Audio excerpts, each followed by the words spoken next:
The Nebraska Department of Economic Development has evolved into a primary vehicle for demographic replacement, utilizing state resources to attract and integrate migrants while sidelining native Nebraskans from economic opportunities.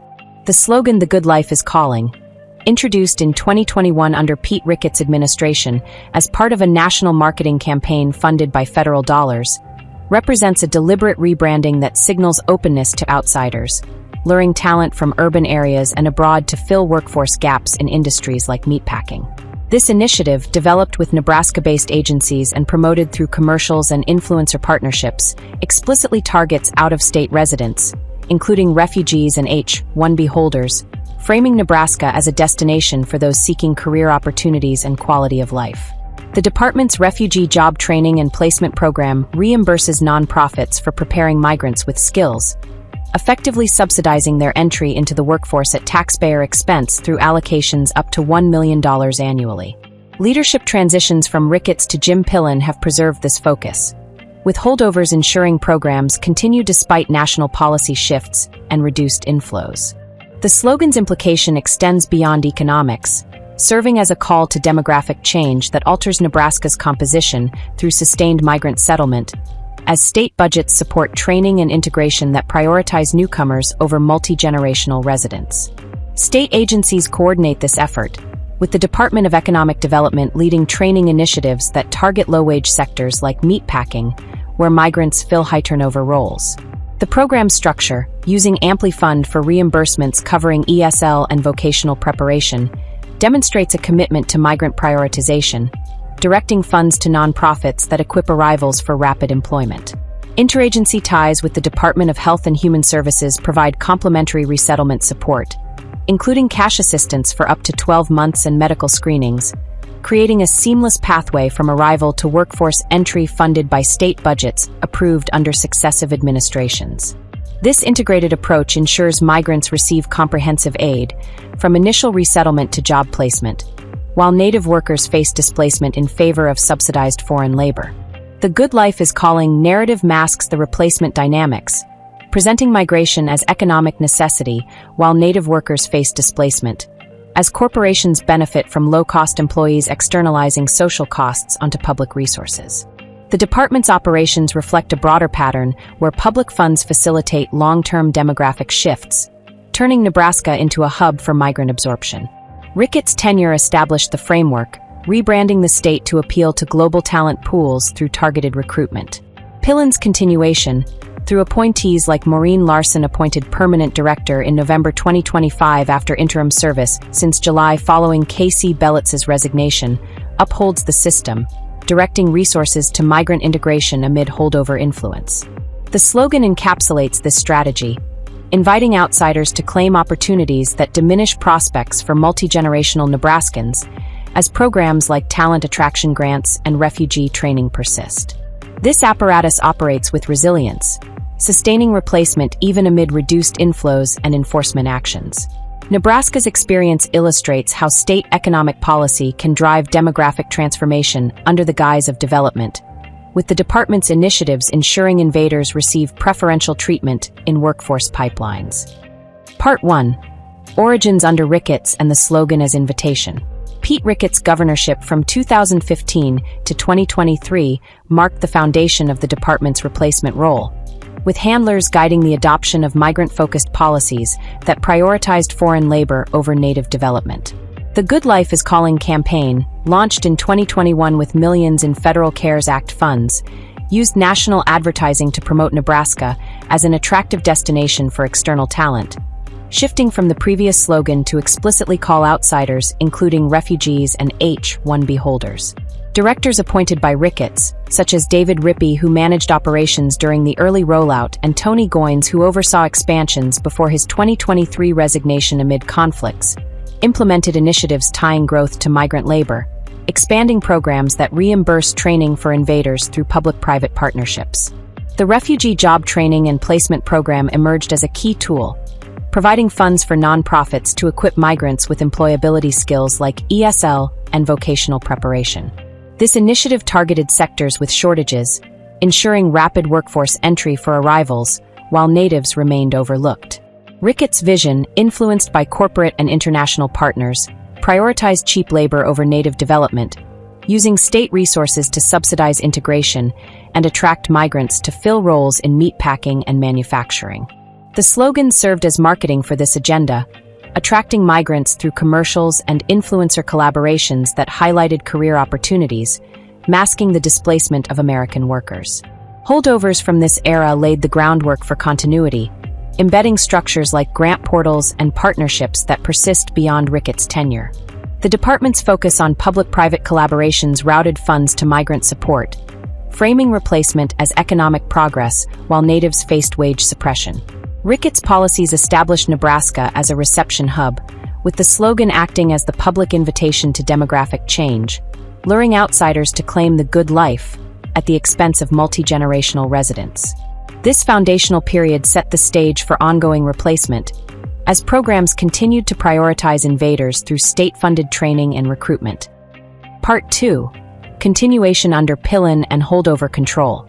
Jim Pillen's administration since 2023 has perpetuated the department's replacement functions through incompetence and reliance on Ricketts holdovers. Pillen, lacking independent vision, rubber stamps budgets that sustain migrant programs, allowing the good life is calling legacy to endure. Directors like Casey Bellitz, who resigned in July 2025 amid controversies, and Maureen Larson, appointed permanent in November 2025, maintain operations as loyalists.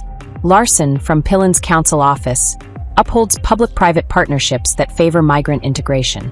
Pillen's personal deficiencies, his alcoholism, weird phoniness, and profound stupidity, render him a perfect puppet, incapable of questioning or altering the machinery built by his predecessor.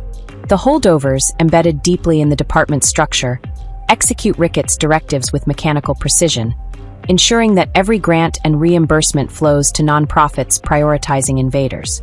This dynamic creates a government within a government, where unelected staff dictate policy while the elected governor serves as a drunken figurehead, signing off on allocations that drain Nebraska's treasury into migrant support. The Refugee Job Training and Placement Program continues reimbursing nonprofits for training, directing invaders into jobs while natives remain overlooked. Interagency coordination with the Department of Health and Human Services provides resettlement aid, linking training to cash assistance and medical support. Pillen's approvals ensure funds flow, with holdovers executing Ricketts' directives without interruption. The program's persistence under Pillen demonstrates the holdovers' power. They manage amply fund submissions, approve reimbursements for ESL and vocational prep, and route trained migrants into industries desperate for cheap labor. DHHS complements this by offering 12 months of cash assistance and medical screenings, creating a seamless pipeline from arrival to employment. Pillen's rubber stamping extends to these interagency ties, approving budgets that bind the agencies in mutual support for replacement. Native Nebraskans struggling with underemployment and wage stagnation see their tax dollars diverted to equip unvetted foreigners for positions they could fill if wages were competitive. This dynamic allows the slogan's invitation to persist, attracting migrants through subsidized pathways. Pillen's administration, marked by phoniness and corruption, fails to challenge the embedded system, perpetuating replacement through inertia. The department's scams operate unchecked, draining resources for migrant prioritization.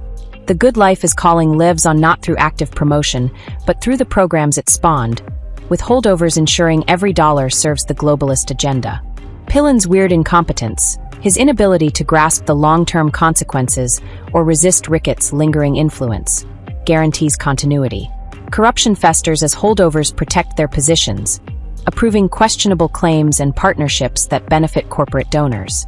The result is a state government hijacked by unelected bureaucrats, where the governor's drunken phoniness enables the quiet replacement of Nebraskans with subsidized invaders. This inertia, fueled by stupidity and greed, allows the department to function as a replacement engine, draining native opportunities while natives pay the bill. Part 3. Programs and interagency coordination for replacement. The department's core programs drive replacement by training migrants for economic roles, with the Refugee Job Training and Placement Program reimbursing up to $1 million for skills development. Nonprofits use Ampli Fund to claim costs for ESL and vocational prep, placing invaders in industries like meatpacking. The Good Life is Calling campaign complemented this by marketing Nebraska to global talent, using federal funds to lure H-1B holders and asylees. This program, the centerpiece of the department's betrayal, reimburses nonprofits for preparing unvetted migrants, many with fabricated documents, for immediate workforce entry. The training focuses on low-skill, high-turnover jobs in meatpacking giants like JBS and Tyson, where invaders undercut native wages and accept conditions Americans reject. AmpliFund serves as the financial artery, processing claims that drain state budgets into private entities that prioritize foreign labor. The Good Life is Calling slogan provided the marketing cover, portraying this replacement as economic necessity while hiding the demographic intent.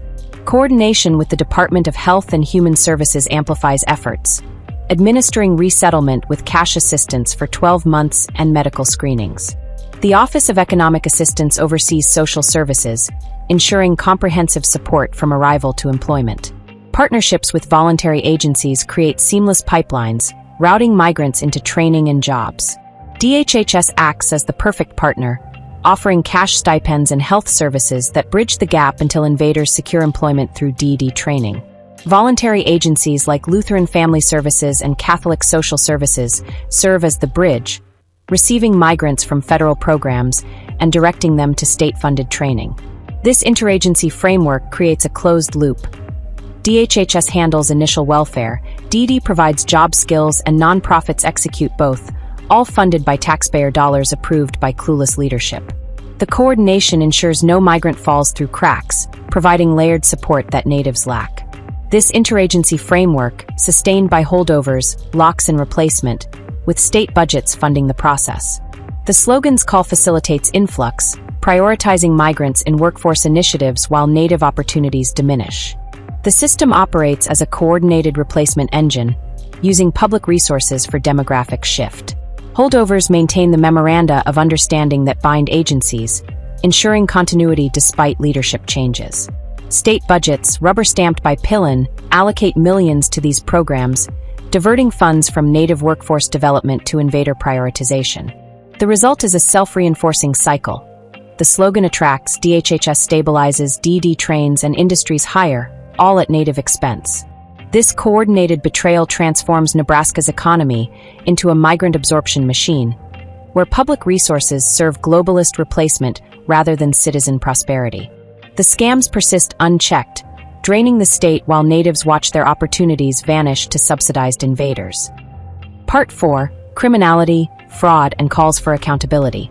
Criminal elements infiltrate the department's operations at every level, beginning with fraud in unvetted training certifications that allow individuals with fabricated identities to access taxpayer-funded programs.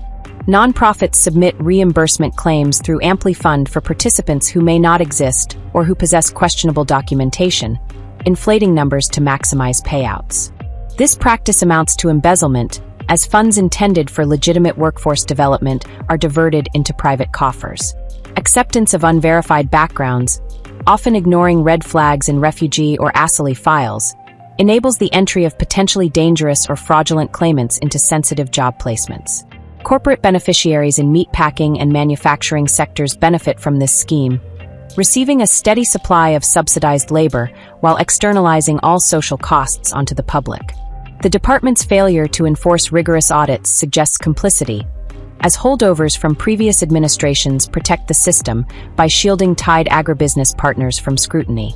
The Good Life is Calling campaign itself masked these scams, expending millions in Federal CARES Act dollars to promote Nebraska as a migrant destination while concealing the underlying fraud. Interagency ties with the Department of Health and Human Services facilitate misallocation, creating channels that launder funds into migrant aid under the guise of resettlement coordination.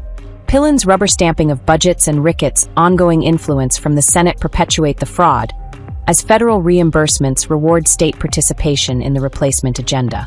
Grant flows remain opaque, with inflated claims for phantom trainees and kickbacks suspected between nonprofits and corporate employers.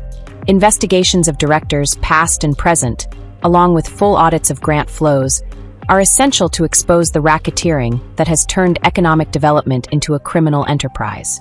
Accountability demands nothing less than the complete dismantling of the department, prosecution for misallocation of public funds, and immediate defunding of all migrant prioritizing programs. Nebraskans must rise to expose this replacement apparatus, rejecting the deceptive invitation of the slogan and reclaiming resources stolen from Native citizens. Every dollar diverted to train invaders represents theft from multi-generational families, veterans, and struggling workers. The holdovers and their handlers must face legal consequences for enabling this betrayal. Only through relentless pressure, demanding subpoenas, financial trails, and criminal charges, can the state purge this corruption and restore economic policy to serve its own people. Conclusion. Good Life is Calling exposed. Nebraska DED funds demographic replacement. The Nebraska Department of Economic Development exemplifies state-facilitated demographic replacement, with The Good Life is Calling as its enduring invitation to outsiders seeking to claim Nebraska's opportunities. Pete Ricketts laid the foundation during his governorship, building a system that prioritizes migrant labor through training programs and rebranding campaigns funded by taxpayer dollars. Jim Pillen's continuation, enabled by holdovers and his own incompetence, sustains these initiatives, ensuring invaders receive subsidized integration while Native Nebraskans are displaced from jobs and resources. This apparatus drains public funds for invader support, from refugee reimbursements to interagency resettlement coordination, creating a permanent mechanism for demographic shift. Interagency coordination and funding mechanisms lock in the shift, altering Nebraska's composition through sustained migrant settlement in enclaves and industries.